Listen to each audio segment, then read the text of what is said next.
গণৰাজ্য দিৱসলৈ মাজত এটা দিন আৰু ২৬ জানুৱাৰী দেশে পালন কৰিব ৭৫ সংখ্যক গণৰাজ্য দিৱস। সমগ্ৰ দেশতে এতিয়া গণৰাজ্য দিৱসৰ প্ৰস্তুতি চলিছে। দিল্লীত গণৰাজ্য দিৱসৰ পেৰেডৰ আখৰা কৰিছে সেনা আৰক্ষীয়ে। প্ৰচণ্ড শীতৰ মাজতো কৰ্তব্য পথত পেৰেডৰ আখৰা আৰক্ষীৰ সেনা দলৰ। ঠিক তেনেদৰে অসমতো যিটো বিভিন্ন প্ৰান্তত পেৰেডৰ অনুশীলন চলিছে, খানাপাৰাতো দেখিবলৈ পোৱা গৈছে। খানাপাৰা পশু চিকিৎসা মহাবিদ্যালয় খেলপথাৰৰ লগতে আন প্ৰান্ততো এনেদৰেই পেৰেডৰ অনুশীলন কৰিছে সেনা আৰক্ষী লগতে NCC কেডেট আৰু শিক্ষাৰ্থীসকলে। এই মুহূৰ্তত খানাপাৰাৰ কিছু পৰিৱেশ আমি জানিবলৈ চেষ্টা কৰিম। আমাৰ সাংবাদিক দেৱাশিষ কাটকটীয়া লাইভত আছে। দেৱাশিষ, আপোনাৰ ওচৰলৈ আহিছোঁ। মাজত মাত্ৰ এটা দিন, এতিয়া পূৰ্ণগতিত অনুশীলন যিহেতু চলিছে, গতিকে খানাপাৰাত কেনেধৰণৰ পৰিৱেশ আৰু নিৰাপত্তাৰ ব্যৱস্থাটো কেনেধৰণে গঢ়ি তোলা হৈছে? দেৱাশিষ। হয় জুবি, আচলতে ৭৫ সংখ্যক গণৰাজ্য দিৱসৰ কাৰণে প্ৰস্তুতি প্ৰায় তুংগত হৈছে। কামৰূপ মহানগৰ জিলা প্ৰশাসনে উদ্যোগত এই গণৰাজ্য দিৱস এই বছৰ প্ৰতি বছৰৰ দৰে এই বছৰো খানাপাৰাৰ পশু চিকিৎসা মহাবিদ্যালয় খেলপথাৰত অনুষ্ঠিত হ'ব। আমি দেখুৱাইছোঁ একাংশ বীৰাংগনা এই মুহূৰ্তত খানাপাৰাৰ যি ফিল্ড আছে সেই ফিল্ডত প্ৰৱেশ কৰিছে। আচলতে পেৰেডৰ যি অনুশীলন, আজি অন্তিম অনুশীলন, আৰু এই অন্তিম অনুশীলনৰ কাৰণে তেওঁলোকে ইতিমধ্যে ভিতৰত প্ৰৱেশ কৰিছে। আমি দেখুৱাইছোঁ বীৰাংগনা কামাণ্ডো এই দলটো সোমাই গৈছে ইতিমধ্যে ভিতৰলৈ, যিহেতু ভিতৰত প্ৰৱেশ কৰাৰ অনুমতি আমাৰ পোৱা নাই এতিয়ালৈকে, গতিকে বাহিৰৰ পৰাই পৰিৱেশ দেখুৱাইছোঁ।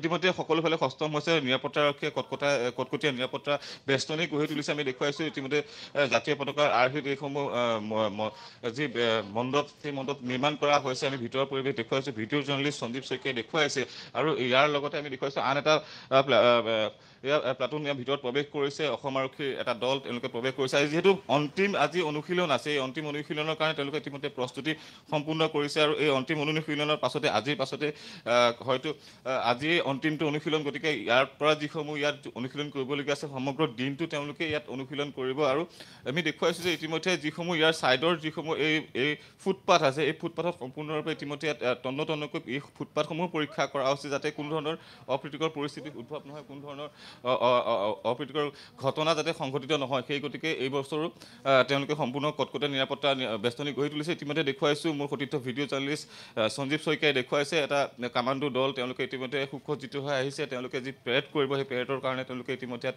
আহি উপস্থিত হৈছেই। আৰু যিহেতু আজি দিনটো সমগ্ৰ দিনটোৱেই এই খানাপাৰা যি পশু চিকিৎসা মহাবিদ্যালয় খেলপথাৰ আছে, সেই খেলপথাৰত তেওঁলোকে অনুশীলন কৰিব। অনুশীলনৰ কাৰণে পুৱা ভাগতে আহি পেলাই তেওঁলোকে আহি উপস্থিত হৈছেহি। আৰু এইখিনিতে জনাবলৈ বিচাৰিছোঁ প্ৰায় ২৫টা আৰক্ষী আৰু নিৰাপত্তাৰক্ষী দলে তেওঁলোকে এই পেৰেডত অংশ ল'ব। আৰু ইতিমধ্যে যিসকল একাংশ নতুনকৈ নৱনিযুক্তি লাভ কৰিছে, এই অসম আৰক্ষীতে হওক বা আন নিৰাপত্তাৰক্ষীতে হওক, তেওঁলোকেও এই পেৰেডত এবাৰ অংশগ্ৰহণ কৰিব বুলি জানিব পৰা গৈছে। আমি দেখুৱাইছোঁ সকলো আচলতে সষ্টম হৈ আহিছে, তেওঁলোকে দিনটোৰ কাৰণে ওলাই আহিছে, যিহেতু সমগ্ৰ দিনটো ইয়াত অনুশীলন অব্যাহত থাকিব। আৰু প্ৰতি বছৰে আচলতে যিধৰণে এই খানাপাৰা পশু চিকিৎসা মহাবিদ্যালয় খেলপথাৰত ইয়াত পেৰেড অনুষ্ঠিত হয়, আৰু সেই পেৰেডৰ কাৰণে এইসকল সেনা নিৰাপত্তাৰক্ষী আহিছে। আমি দেখুৱাইছোঁ বীৰাংগনা তেওঁলোক ইতিমধ্যে সাজু হৈ আহিছে, অসম আৰক্ষী সাজু হৈ আছে, কামাণ্ডোসকল সাজু হৈ আছে। সকলোৱে আচলতে উৎফুল্লিত, কাৰণ যিহেতু আমাৰ সকলোৰে কাৰণে গৌৰৱৰ ক্ষণ গণৰাজ্য দিৱস, আৰু এই গণৰাজ্য দিৱসৰ পবিত্ৰ ক্ষণৰ কাৰণে সকলোৱে প্ৰস্তুতি চলাব। আৰু এই যি দেৱাশিষ, এই মুহূৰ্তত আপোনাক ধন্যবাদ জনাইছোঁ খানাপাৰাৰ পৰিৱেশ আমাক দেখুওৱাৰ বাবে।